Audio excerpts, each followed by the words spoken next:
peace must be our goal and our guide. And all that we strive for as a human family, dignity and hope, progress and prosperity, depends on peace. But peace depends on us.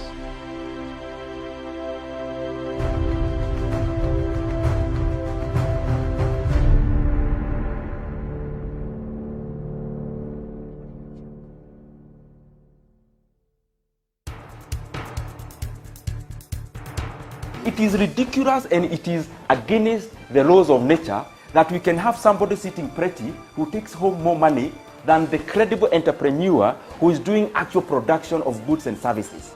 We always say it as it is. It is only in this country that when a thief is arrested, you hear elders from their tribe saying, he is our son and he is our thief. If you are deviant Yes. and I call you leader, probably you are already a leader, but you are leading in the wrong direction. We want to see the role of the youth Yeah. in the security, Yes. governance, Yes. and development. The youth that I meet and work with here, you know, we call them the millennials and X's and Y's, this and that. They don't necessarily want to live like their fathers and grandfathers, Yes. do business like their fathers and grandfathers. They're more independent, they're better educated, and they're the ones that are making everything move in this region. We look at the issues, we talk about issues that impact people's lives in Africa. The African peoples themselves continue to cheer bad leaders, and because they cheer them on, they continue to be misled. Let me ask you, doctor, would you rather be somebody who does not enjoy so much freedom but you are rich? Yes. Or you'd rather be poor who you are actually imprisoned by the poverty itself? My goal is not to come here and say, I want the majority ownership, I want to own this, I want to own that, I want to do this. My goal is we all make money and we're all happy, and I help build a big business here. Punchline is for Africa, with Africa, from Africa. Joining us at the show is the People's Court. My name is Miriam Mugutu, and as usual, we're coming to you from Kenya's capital here in Nairobi. And on the panel this morning, we're joined by Dr. Joseph Nyanchama. Doctor, very good morning to you. Good morning, Miriam, and my fellow panelists. It's a bright morning in Nairobi here. Thank you, Miriam. All right, thank you so much. And we're also joined by Samuel Tawish. Tawish, good morning to you. Good morning to you, Miriam Mugutu, my colleague panelist, of course, Dr. Joseph Nyanchama, Douglas Gundi Kirimi, and of course, Dr. David Masanga himself. It's a very good morning right here at the heart of Kenya's capital in Nairobi. Over to you, Miriam. And we're also joined by Douglas Kirimi. Douglas, good morning to you. Very good morning to Miriam Mugutu, and also to my friend Oresisana Tawish, to my colleague and co-panelist Dr. Joseph Nyanchama, and to Dr. David Masanga from the Political Command Center. Good morning, good afternoon, and good evening, depending on where our viewers are watching us from across the world.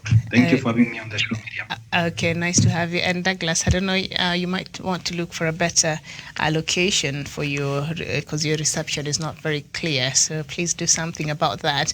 And of course, Jevan will join us as we continue with the conversation and our topic of discussion this morning. And of course, Dr. Matanga is held up, but he will be joining us in the course of this conversation.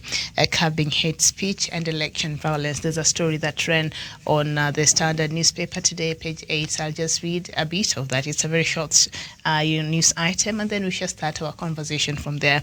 It is titled, NCIC wants powers to tame hate speech. National Cohesion and Integration Commission, NCIC, is now seeking amendments to its act to get more powers to deal with rogue politicians in the forthcoming general election. NCIC and National Assembly committees say the current legislation enacted before the promulgation of the 2010 Constitution is lenient on those spreading hate speech and incitement. They say it needs to be strengthened. Speaking at the Speaking in Shanzu, Mombasa County over the weekend, Parliamentary Committee on National Cohesion and Equal Opportunity Chairperson Maina Kamanda and the NCIC Chairperson Samuel Kobia hinted at the possibility of amending the legislation. NCIC engaged the legislators at a forum that discussed the preparation for next elections. The two teams said there was need to have legislation that gives NCIC teeth to deal with the hate and the incitement. And we usually see the NCIC busy during the political season in this country. So we're surprised that they're coming out at this point to try and speak on the hate speech that has been ongoing, in the last, few years now. But a lot of these people get away scot-free. And we know that this hate speech sometimes goes ahead to incite the public that leads to the violence, and especially electoral violence in this country. So NCIC is speaking right now. Dr. Joseph Nyanchama, is it timely? And why are they speaking right now? Well, this hate speech has been ongoing and building up over a period of time. Oh, thank you, Miriam. Absolutely.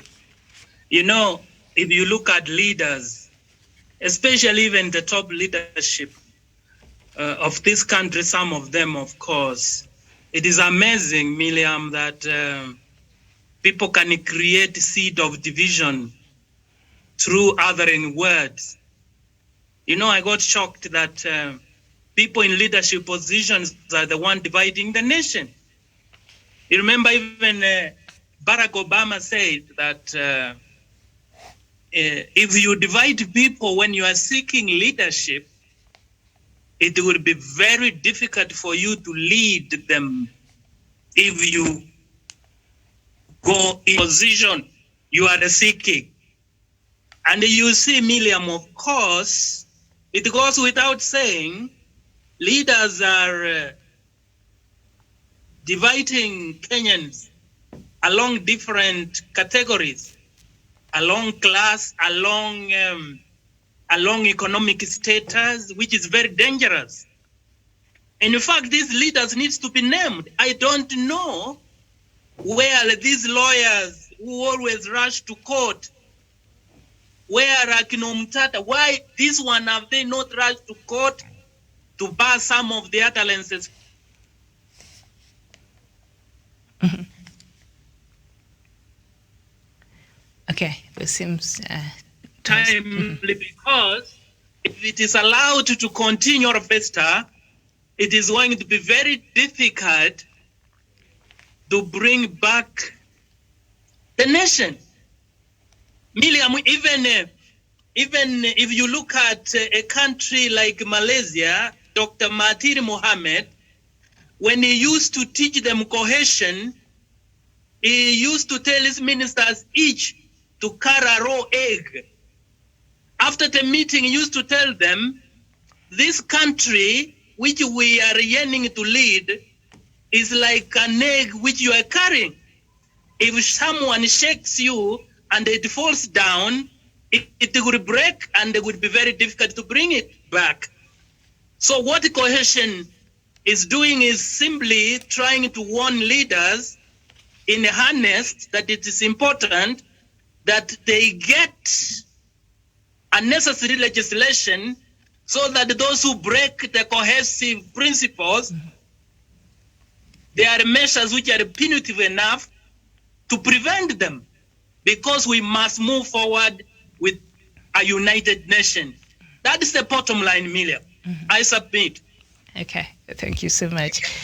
Samuel Tawish, from your own understanding, what qualifies as a hate speech, and is it the same as incitement? Thank you so much, Miriam, and thank you for the panel once more, and indeed everyone who's watching this program.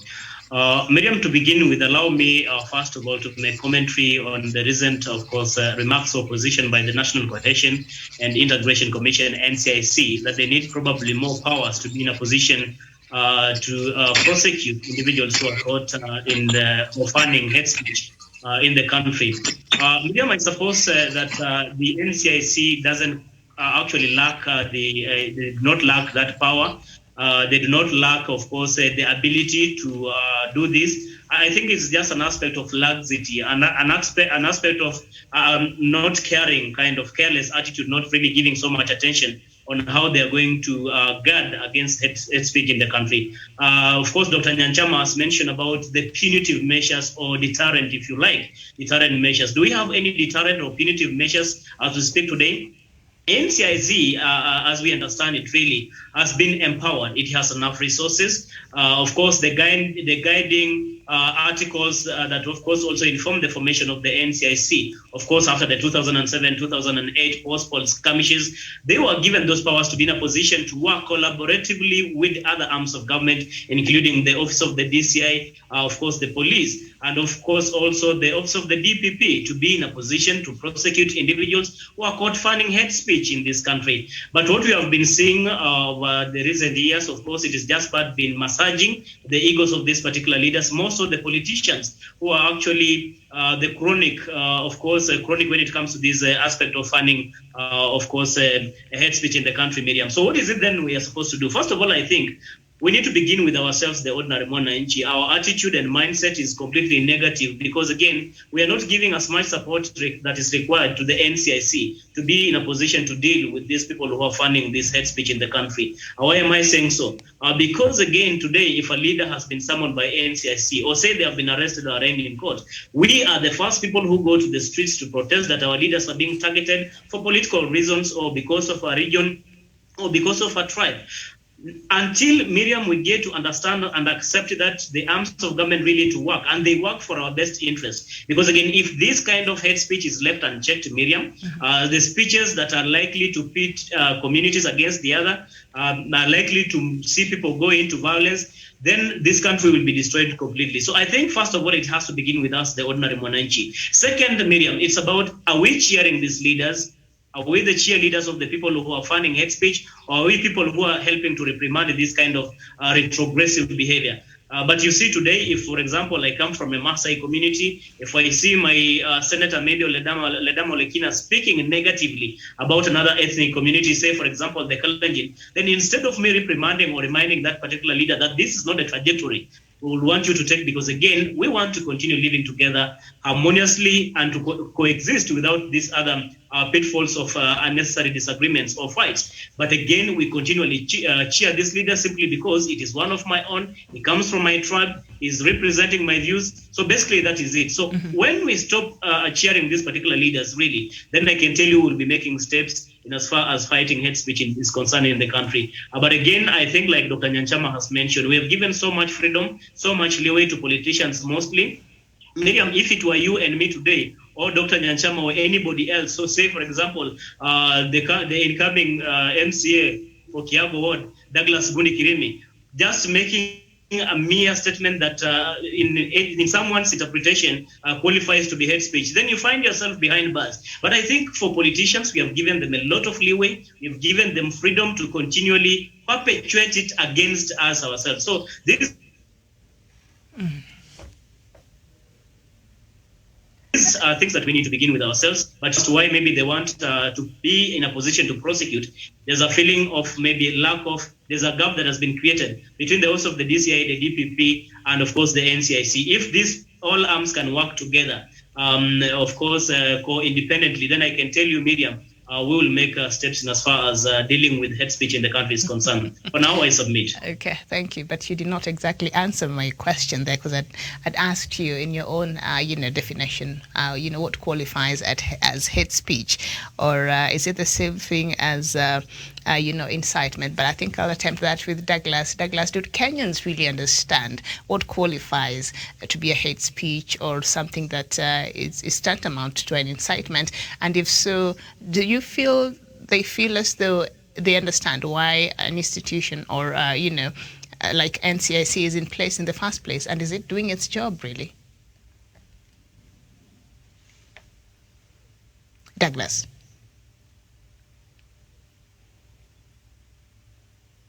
Very well. I'll pose the same question to Dr. Nyanchama. Are Kenyans aware, of what mandate the NCIC is there for, and do they really fully grasp what really constitutes hate speech? Dr. Nyanchama.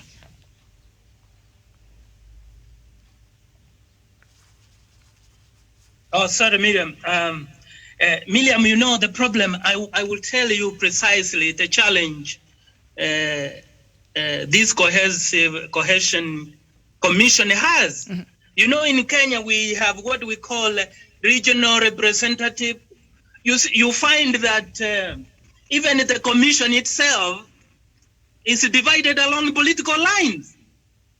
So when you add an abusive word or words that border on destabilizing a nation, it should be objectively looked at as such. Even you may find that among the commissioners themselves, Miriam, leave alone Kenyans, even among the commissioners, do they understand what hate speech means? To them, whoever others are hate speech is the one who you are not liming with, so long as he is from your region. You just tone down that speech which he has made. This is the problem. In fact, I wish to agree with Tawish to a certain extent, mm-hmm. that currently, even as constituted with the provisions of law, they still have substantial powers, mm-hmm. to take decisive action. Miriam, before I come to Kenyan, look at the commission themselves. They are naive. They view everything, even statement, from a political angle, that if a person deemed to be your friend or from your region, you argue within the commission meetings that no, hiyo ni kuonea mtu wetu. That is why you never see action. So Kenya, even from the commission perspective, is a highly tribalized and regionalized state. And that is why we want the PPI to solve these issues. They are not independent. That from Tuseme Luolan, Kalenjilan, Kikujulan, that give us a break. This is nonsensical. Mm-hmm. The commission themselves, they don't understand because they have vested interest. The moment they summon, in the evening, they are summoned to their tribal cocoon saying, what were you doing in the commission without defending one of our own? Kenyans similarly think the same line. They are equally naive. So long as a person who uttered a hate speech is from your region, you don't view it as a hate speech. That is the problem, Miriam. Mm. We have vested interests across, hinged on political maneuvers. We think that life is about politics. Miriam, is a cultural problem, mm-hmm. which is so pervasive, Miriam, that it is going to destroy this nation. Even up to number 2, uttering words, which I can't believe, which are so divisive in nature, that would require a serious person of leadership qualities can even resign, having viewed what he said. But because we have behind us people believe in regional politics and tribal, we put our hope on them. We say, Watatu Nini, I have several millions followers behind me. If they arrest me, my followers will teach them a lesson. That is the cultural problem we have, Miriam. Mm. We understand, but we politicize up to statements. I submit, Miriam. Thank you, Dr. Nyanchaba. You've made a lot of claims there. The commission, you've said, is divided on political, the political divides, and as well as there is a lot of vested interest even within the commission itself. And so if the commission is named National Cohesion and Integration Commission, NCAC, and yet the commission itself is not integrated from within, these claims that Dr. Nyanchaba is making. I don't know, how do you feel about what he just said? The commission itself is divided, and yet they're supposed to be working towards seeing an integrated country. Okay, thank you so much, Miriam. Thank you for that question. I think just like Dr. Nyanchama has elaborately put it, Miriam, when you have a commission or the commissioners who are sitting in that particular office, they have to exhibit whatever kind of thing they're advocating for or even preaching.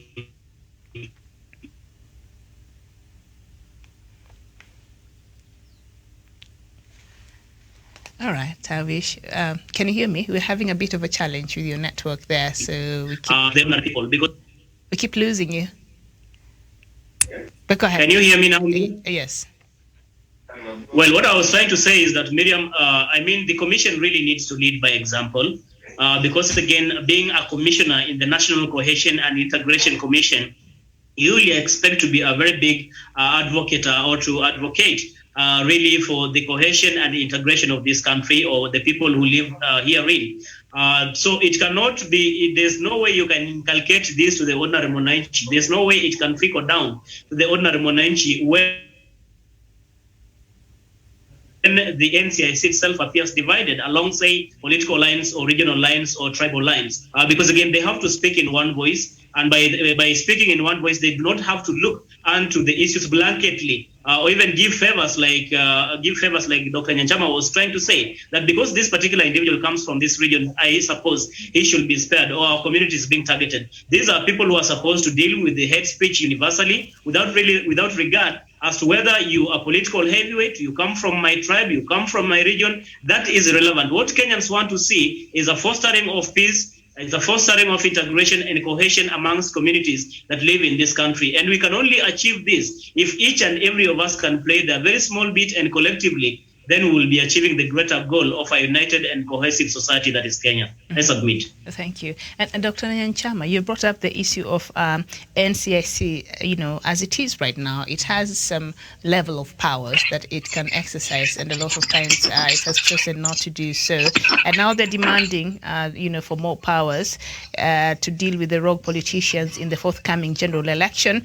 And so they're expecting some of these, you know, these are things that will be debated in Parliament, and the MPs are the ones who are expected to pass these laws. And at the same time, these laws are meant to target them. How do you see this, you know, debate, you know, panning out in Parliament?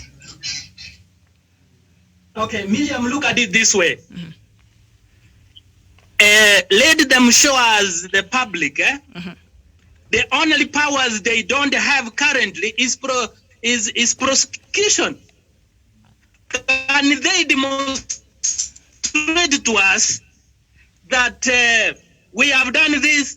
Can they issue a statement? So and so said this. We brought to you as the prosecutor. You have not taken them to court very decisively. Where is the evidence? Where are the names? Where they have to demonstrate that DPP has failed to prosecute these people? You see why, Miriam, they are trying to ask for more powers is to hoodwink the public that they should be more effective if they had powers, so they want to hide in the new laws. In the real sense, they are not working effectively. Miriam, can we demand to them, let them publish all the names which they have investigated and the DPP has failed to prosecute them? They are only hiding in the new laws because they know they have failed. Can they tell us who did they arrest? Whom did they recommend for arrest last night when you saw very divisive, inciting statement from politicians, including inside the churches? Why can't they even prosecute some of the bishops who allow people to go to pulpit to incite Kenyans from pulpit, Miriam? I'm telling you, if Jesus was alive here on earth, and if he was physically here, he could whip some of the bishops here. How can you take people to churches to incite people from my holy place? This is amazing. Miriam, I'm telling you the truth. This cohesive commission is seeking more powers as an excuse from its ineffectiveness to blind Kenyans that they didn't achieve because they didn't have enough powers. Let them give us the names.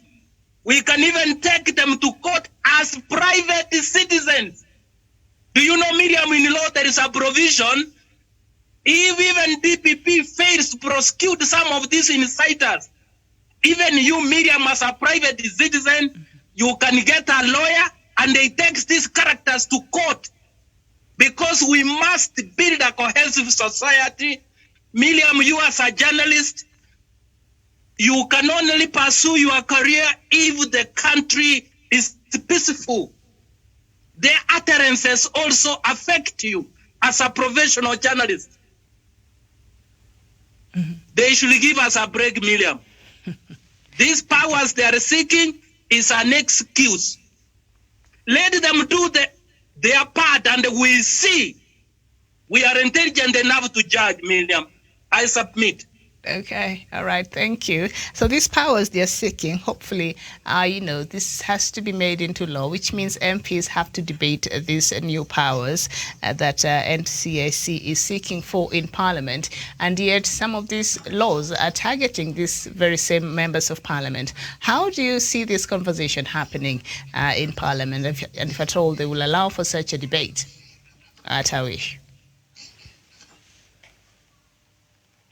Sorry, Miriam, I guess I didn't quite get the question very well. If you can just repeat it a bit, please. All right. I'm just saying NCAC is seeking for more powers. It is saying the reason why it has not been effective in curbing the hate speech and all that is because of its it has very limited power. So now it's seeking to have more powers so that it's able to deal with rogue politicians in the forthcoming general election. And these powers must, be pegged on the law. That means that our members of Parliament will have to debate this bill that, will finally allow, if passed into law, to allow NCIC to have these powers.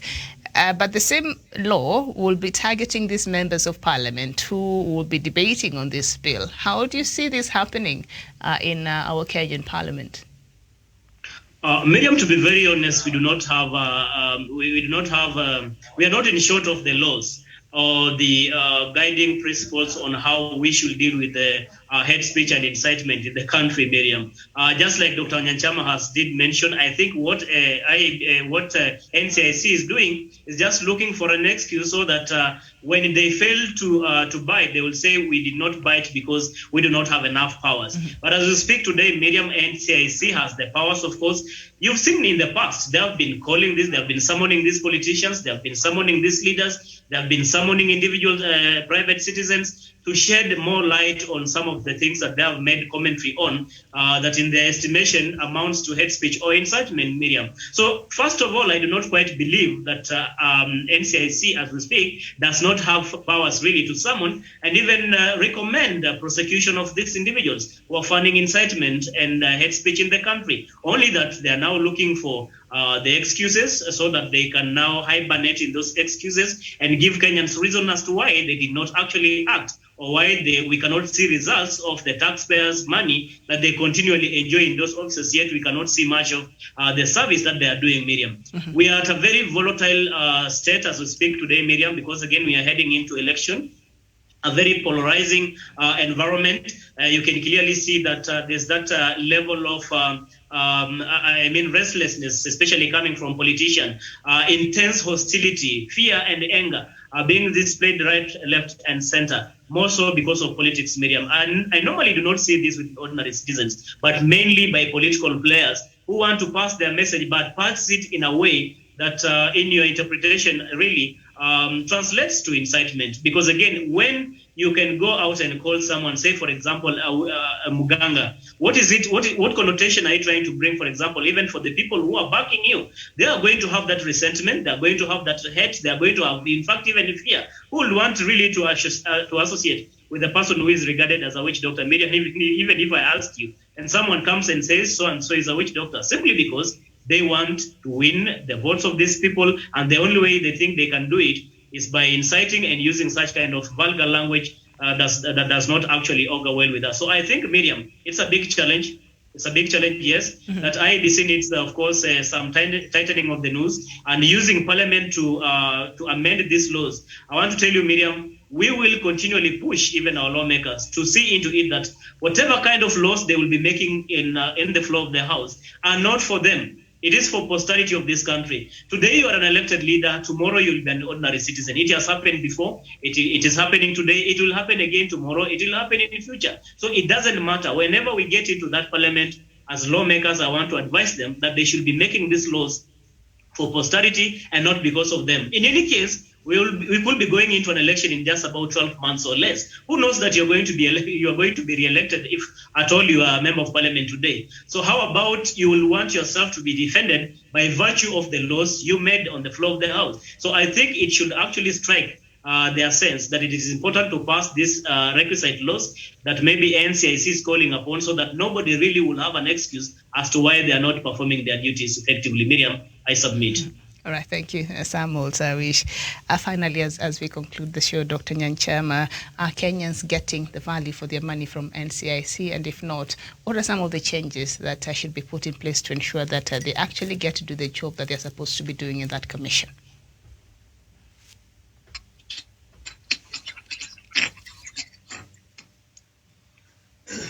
I think, Miriam, first of all, we need to have given them targets. They must file in public in every 3 months.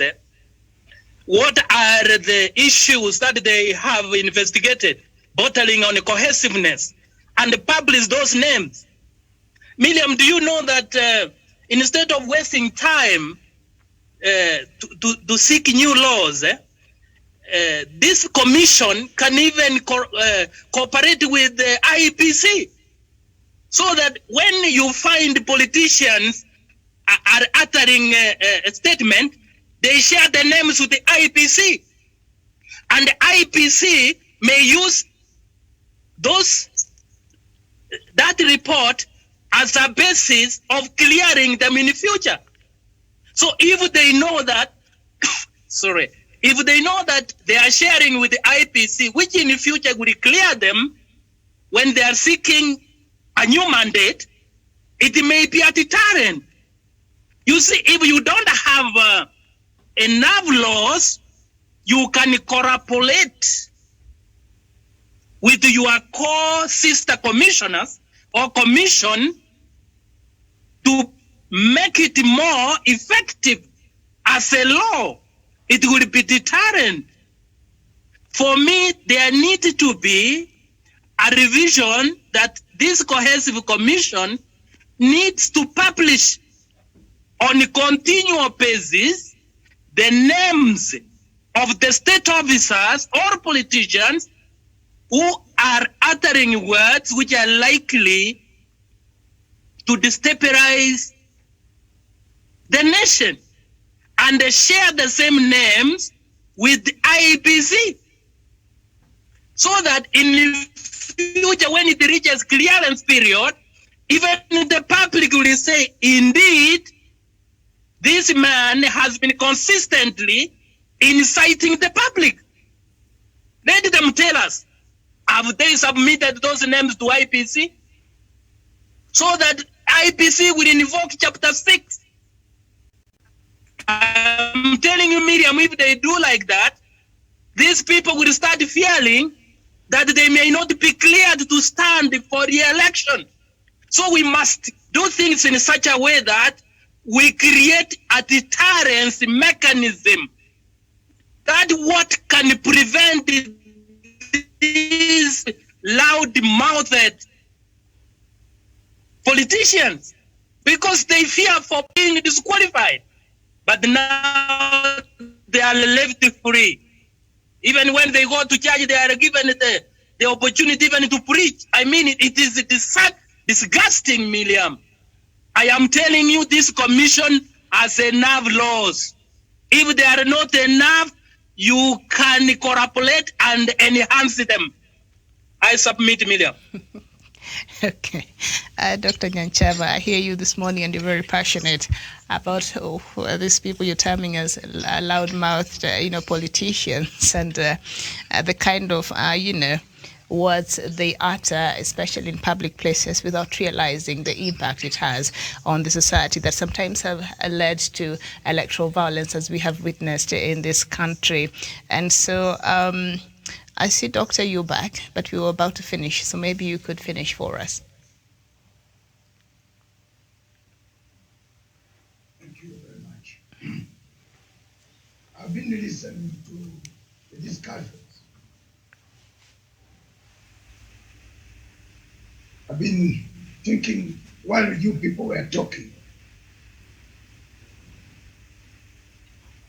Earlier on in my interview with another television station, the question of elections and the violence came about. And I told the station categorically that don't think about holding elections. Don't hold elections in Kenya. There is one problem that we keep on forgetting. All people in Kenya, as Nyachama has said, they are all responsible for the bad mouth, the hate, both sides. But I want you to picture a scenario where Raila is on one side and Ruto is on the other side. I want you to picture that scenario, Tawish. That 22 August next year, after 9th of August, around the 10th there when they are announcing themselves. I want you to look at that picture, all of you. How will things look like? What is the tension like?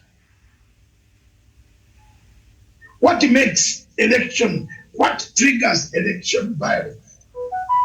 Is it the post of presidency?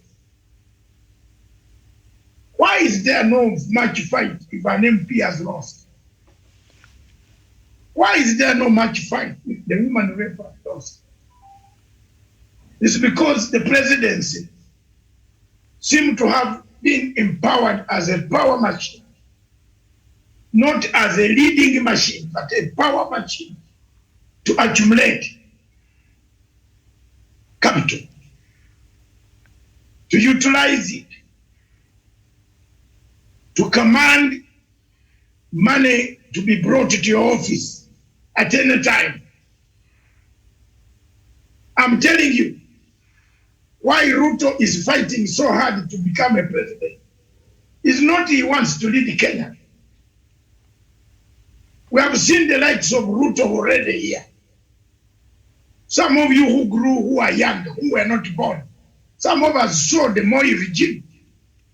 Time has come for us to gonga up. We saw. I was not a Kenyan, but I lived more or less under Moi regime. I came to Kenya in 1978. The first time I stepped here was the day of the burial of Jomo Kenyatta. On my way to enter a training camp of the guerrillas to overthrow Idi Amin. And I stopped around Intercontinental, where we are waiting for our Somali couriers to freight us through Isinya and Namanga, and we enter Moshi and Arusha. I saw, I know, and I've seen. I've been there. Later on, in 1980, I came back in Kenya. 82, 83, 84, 85, even Moi came to Uganda. The last trip that our government had was with Moi in 1984 in Mbale Stadium. I was with Dr. Milton Obote. We welcomed Moi. Go and look at those pictures. Ruto is not going to bring anything new which we have not seen.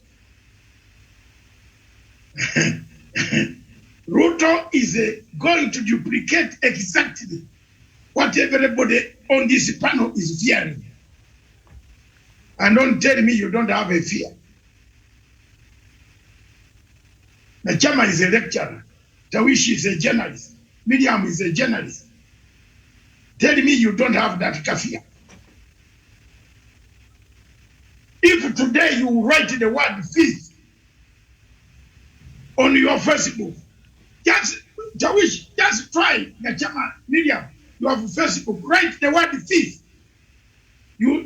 I tell you, you might not even eat your lunch today.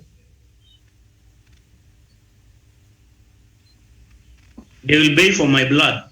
Yes. Write the word thief only on your Facebook or Twitter. Medium, you will see how many people come and say, you are calling Ruto a thief. You are calling our man a thief. You are hyena. You are what? You are big buttocks. You are big hyena, hippopotamus. You are big legs. You are still, go back. You are refugee. You are fugitive. I don't think some of you can eat food for a day. The amount of insults I receive because of this online television, this one here, you don't know what I go through to maintain it. I wish you knew if I left you to maintain it one day, in a day. People fight me over this. Miriam, I'm telling you today. Even here, they are there themselves inside. They fight me over this thing I said now. I'm telling you today, you are my people. Some think that, why? You find them, the very honorable civil servant saying, why is he talking like that?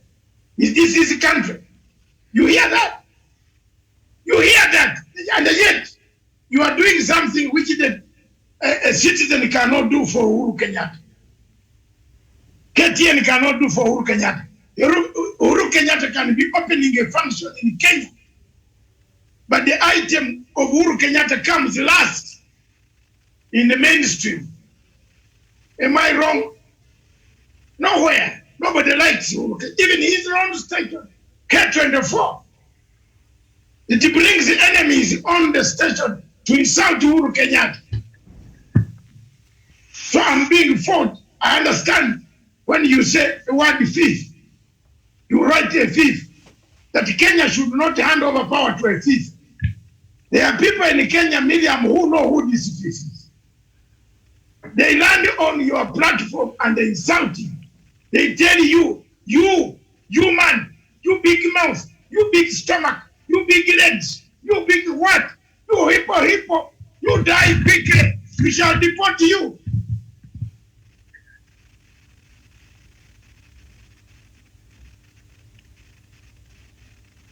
I want to ask you one question today.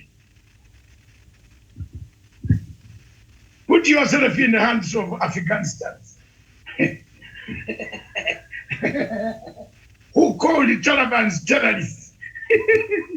Where are they today? It's not a laughing matter of Jabez. It is real. I want Tawish to think about it.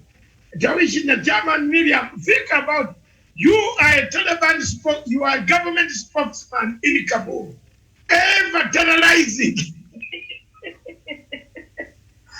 Generalizing this longer bearded and the longer head. And here they have just walked into your city, taken your office, and you are there, they are not even touching you. What does it teach you in life? And understand this medium, the Chama in life.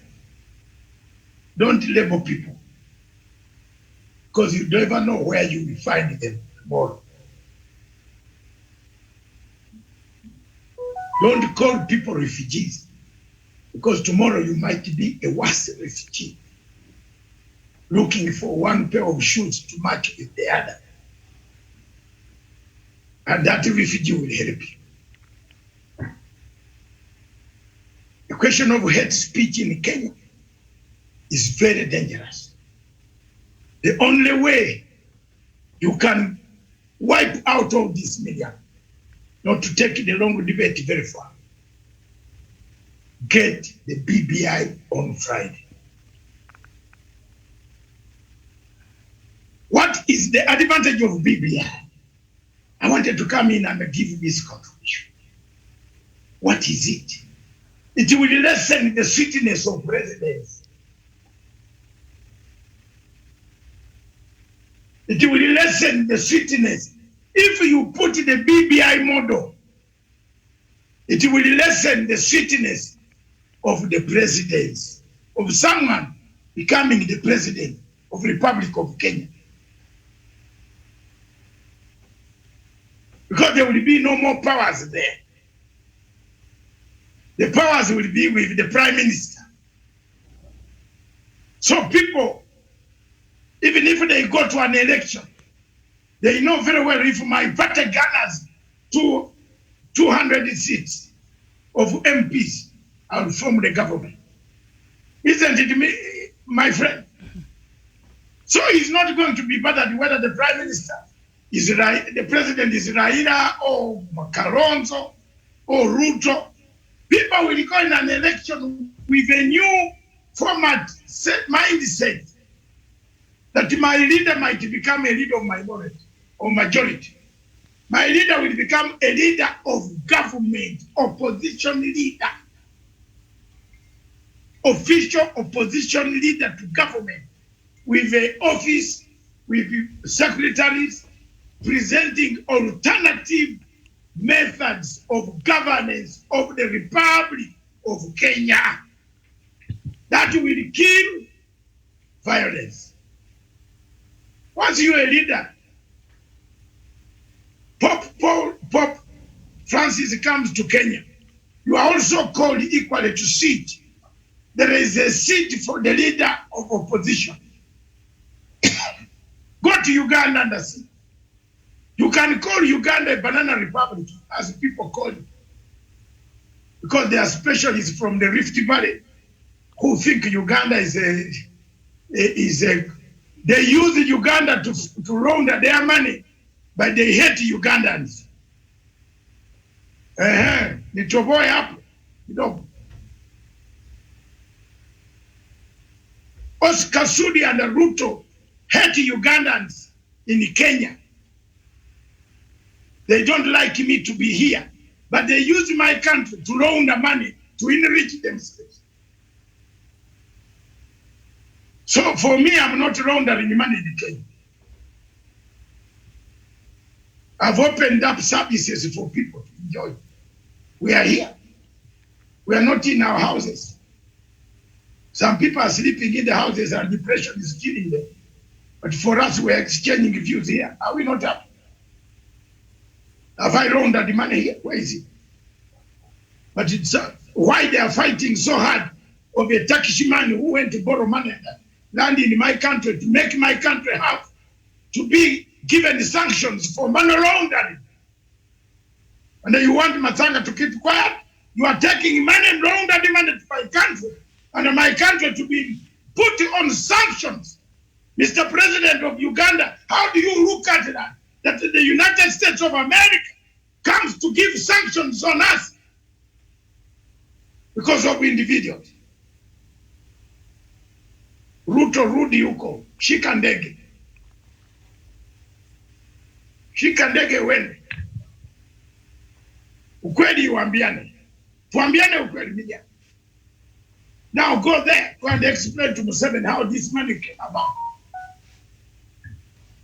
Don't think you can be, you are not the only one. You are not born with Museveni. You found him on earth. Some of us have worked with him. So if you want us also to start doing what you do against Uhuru Kenyatta, tutaambiana huko. Tena maneno huko sasa imegeuka tumeambia. Niko maneno huko kali we rudi. Enda na pesa zako, kwenda tafuta pesa huko. You don't know. My friend, you were born in 1966. Some people were born already. We have eaten more granaries. Just go slow. Don't threaten people. Oh, if Raila is arranging his team in Naivasha, what's wrong? You arrange your team. You arrange your team. Don't bother about it. And face them at elections. But first of all, this election, media cannot be a free and a fair election if people have not healed. Are we together? The healing is not here together. People insult Uganda every day. Uganda. We Ugandans have healed. Go to northern Uganda. Go to northern Uganda where there was war. People are doing very well. People are doing very well. There is no pointing fingers anymore. President Museveni won 110% in the area that I pacified with my message, with peace process in Juba, leading a delegation in hard conditions. And I delivered the peace to my country. There's no more finger pointing. Go there and check. Go.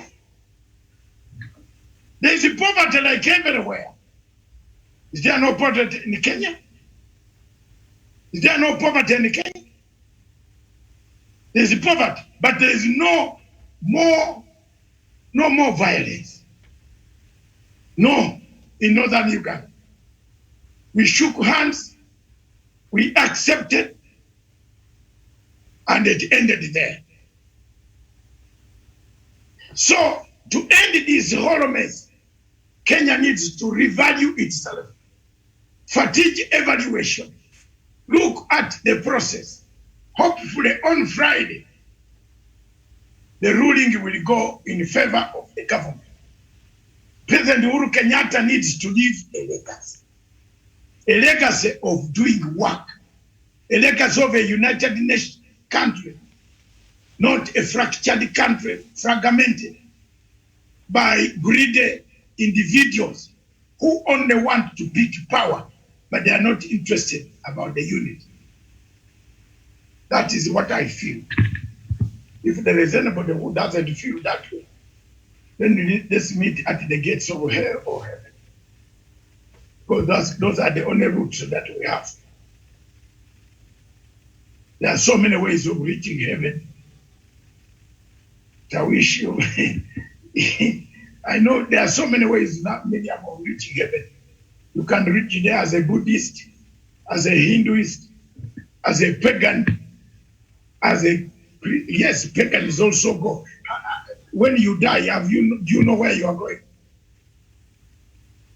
Huh?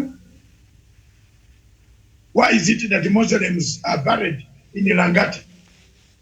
And we Christians make very powerful tombs. Very powerful tombs, better than the house you sleep in. You are sleeping in a Gaudang made house. Then you go and make a very powerful tomb. Have you seen the contradiction? That's another entry. Are you not entering Jesus Christ or the paradise before God says, hello, where, you don't know. You can hate Matanga here, but you don't know. We might meet ourselves at the same gate.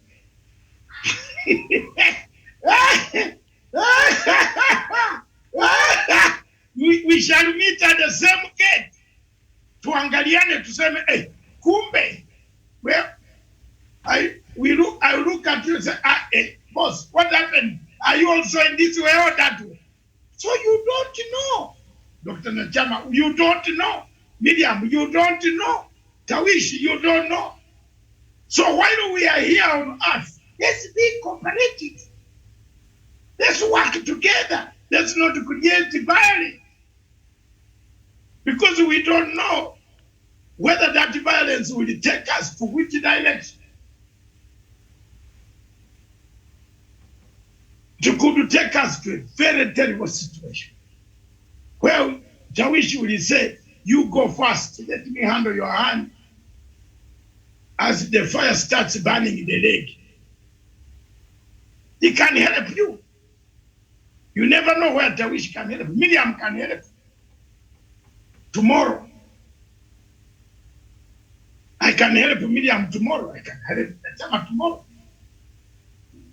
Jermaine, I'm preaching this unity of purpose that help each other. Look at the elections of violence. The whole government in Zambia is crying its people were violated.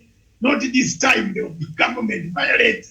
The government did not violate. The people violated the government. So, Miriam, my dear people, does it make you very scared about Africa? Look, those are signs. Those are signs of eschatology. Exactly. Look at that, Dr. Nachama and Miriam and Tawish. Look at the government in Zambia crying that we were beaten. Our chairman was killed. The opposition, for the first time in the history of Africa, the opposition beat the government, beating them physically, slaughtering, killing 2 chairmen, provisional chairmen of Patriotic Front, and causing violence in areas where Mr. Lungu could have won the vote and the opposition won. So if you were a judge sitting on that table, what will you say to the people of Zambia? That the government was beaten? Kibicho here, you beat Kibicho.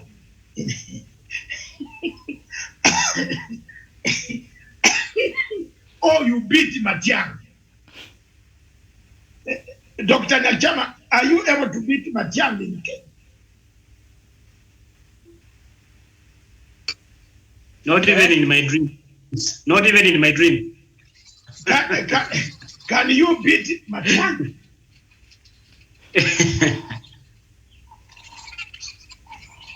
Why? Even wondered even yesterday, government with all the instruments. Yes.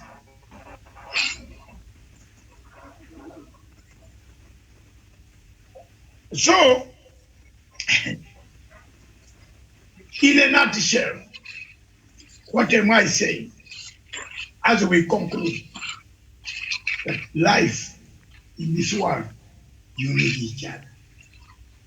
There is nobody small, nobody big. The only problem that we have is the setting of the universe. The creation according to the Genesis. God created first. You saw what he created first. Then he went to create again. Then after that, he rested. Can you go back to theology and ask, why did God rest? Why did he have a resting day? Was he tired? Is God ever tired? God is everywhere. In Turkey, there was a flood, and then there was a fire. There was a fire in the south, there was a flood in the north. Does God rest? Show me one day when God has rested. In Taliban, the president was fleeing, walking on a donkey to Kyrgyzstan. Is it Kyrgyzstan? While the Taliban were eating food, chicken in his house, mutton and the rice. Did God sleep? No. But God kept quiet. Got a resting day because he was thinking, what else can I bring that will make Tawish not to know who I am?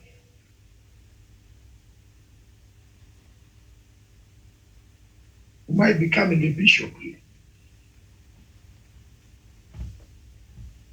What else can I do? Somehow, after all, you come from that family. What else can I do that will make Miriam not to know who I am. That's why God rested. First, after creating all those snakes, the snakes did not even have a chance to touch the fruit. But they lived together with Eve and Adam. But after the 7 days, the snake came and said, where Terere, you are sitting there, this thing is very sweet. Eat it.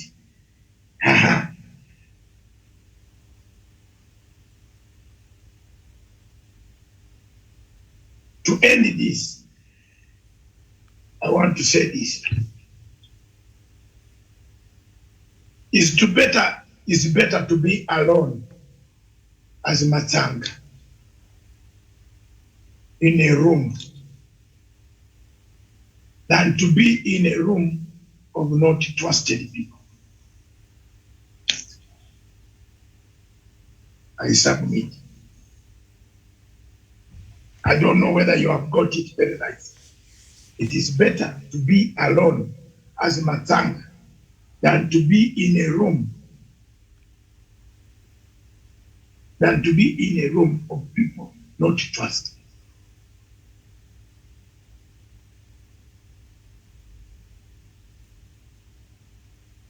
Look at it. It tells you better be with few friends. Who are your friends, but not in a big crowd where most of them are not trusted. Because trust killed Jesus. Is the IEBC trusted? You are trying to make a memorandum of understanding. What kills political coalitions in Kenya? Isn't it trust? Isn't it trust? When Uhuru and Ruto made a unity, what killed that unity? Trust. Trust. They are wearing the same shirts, the same ties, maybe even the same inner pants. You don't know. They were calling each other, go wear this today. But where did the trust go from? When the president discovered that the guy he was trusting was doing massive wealth on a daily basis, going to factory, collecting money from factory managers and the parastatal chiefs. Trust can create the best healing. And the healing can only come when there is accountability, truth-telling, reconciliation, restitution, and the reparations. Miriam, I want to tell you, I had forgotten. There's a man, and he told me to be very frank and read this message.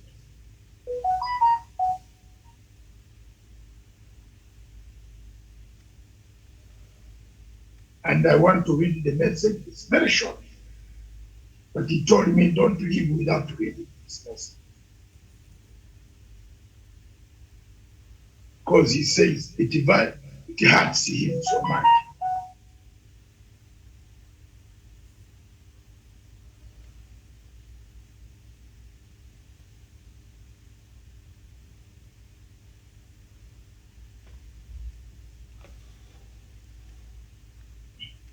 He's called Mr. George Ogola Ouma. He's a great friend of mine.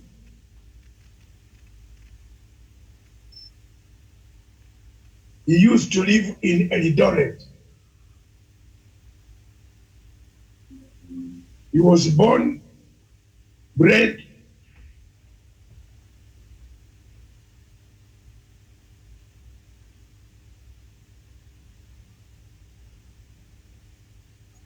he had been living in Eldoret, bought land in the year 2000.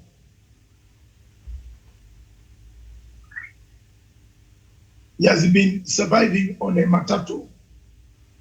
We bought a matatu out of that.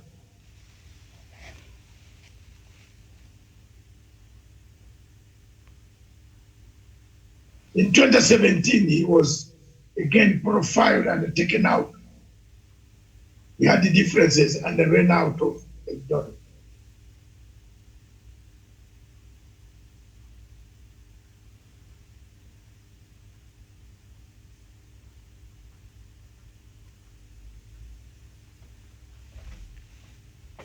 He says the reason he's reaching is television.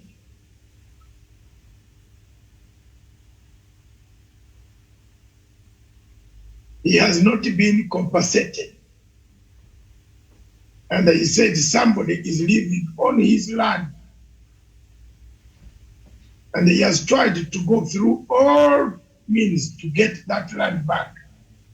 But the person has refused, he's still in the house. He's living with his cousin in one of the suburban areas in Nairobi. And he says, Dr. Matanga, through your television station, alert the government. They gave his number, which I'm not going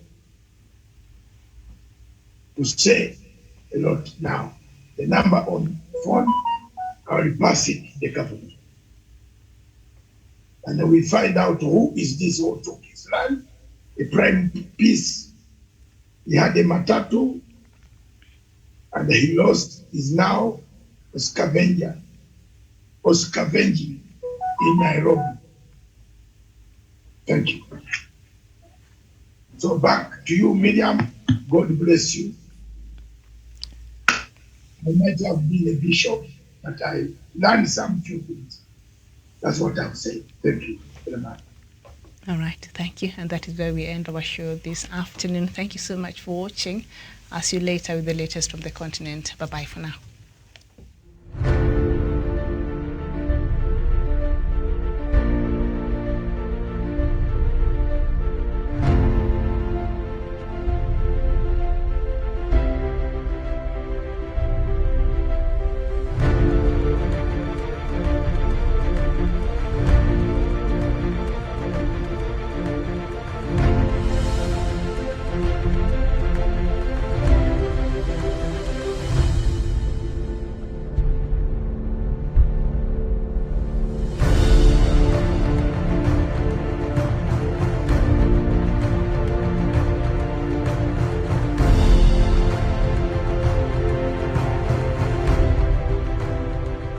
Peace must be our goal and our guide. And all that we strive for as a human family, dignity and hope, progress and prosperity, depends on peace. But peace depends on us.